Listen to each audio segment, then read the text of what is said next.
এবার যাত্রা ষাট গম্বুজ মসজিদ।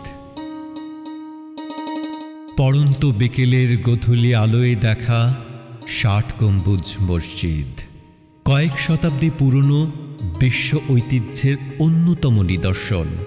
একসময় এই অঞ্চলের নাম ছিল খলিফাতাবাদ। তুর্কি বংশোদ্ভূত খানজাহান আলী ১৩৬৯ খ্রিস্টাব্দে দিল্লির এক সম্ভ্রান্ত পরিবারে জন্ম নেন। বাংলার সুলতানি আমলে এই অঞ্চলের শাসনকর্তা খানজাহান আলী ১৫ শতকে নির্মাণ করেছিলেন এই মসজিদ। শুধু নামাজ পড়ার স্থান নয়, ছিল প্রশাসনিক দপ্তর, শান্তির আশ্রয়। বহু বছর ধরে বহু অর্থ খরচ করে নির্মাণ করা হয়েছিল মসজিদটি। এর পাথরগুলো আনা হয়েছিল রাজমহল থেকে। স্থাপত্য শৈলীতে মসজিদটি মুগ্ধ করে প্রথম দেখাতেই। ১৬০ ফুট লম্বা ও ১০৪ ফুট চওড়া আয়তাকার ভবনটি ঘেরা মোটা দেয়ালে। মসজিদের নাম ষাট গম্বুজ হলেও এর গম্বুজের সংখ্যা আসলে ৭৭টি। মিনারের ৪টি গম্বুজ যুক্ত করলে মোট গম্বুজের সংখ্যা ৮১। ষাট গম্বুজ নামকরণ নিয়ে আছে জনশ্রুতি। ৭টি করে সারিবদ্ধ গম্বুজ আছে বলে এ মসজিদের নাম ছিল আসলে ষাট গম্বুজ। মানুষের মুখে মুখে ৬০ গম্বুজ হয়েছে।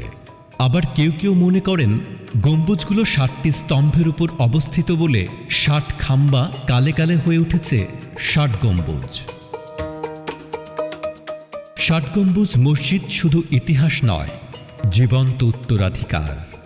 ইউনেস্কোর বিশ্ব ঐতিহ্যের তালিকায় নাম ওঠা স্থাপনাটি বাংলাদেশকে তুলে ধরে বিশ্বের দরবারে। মসজিদের সামনেই গড়ে তোলা হয়েছে জাদুঘর। এখানে রয়েছে শত শত বছরের পুরনো সব নিদর্শন।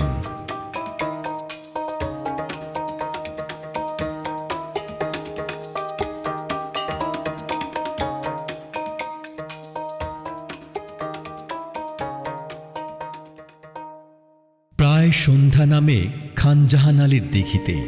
প্রাচীন ঐতিহ্যের সাক্ষী এক গম্বুজের এই সমাধিসৌধটি খানজাহান আলীর।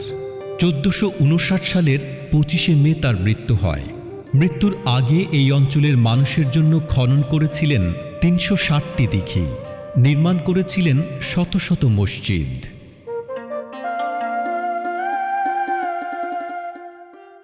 তার সমাধির সামনেই ২০০ বিঘে জায়গা জুড়ে এক বিশাল দিঘি। কেউ কেউ বলেন খানজেলি দিঘি। জনশ্রুতি আছে ৬০০ বছর আগে এই দিঘিতে কালা পাহাড় ও ধলা পাহাড় নামে দুটি কুমির ছেড়েছিলেন খানজাহান আলী। ২০০৬ ও ২০১৫ সালে মারা যায় কুমির দুটি।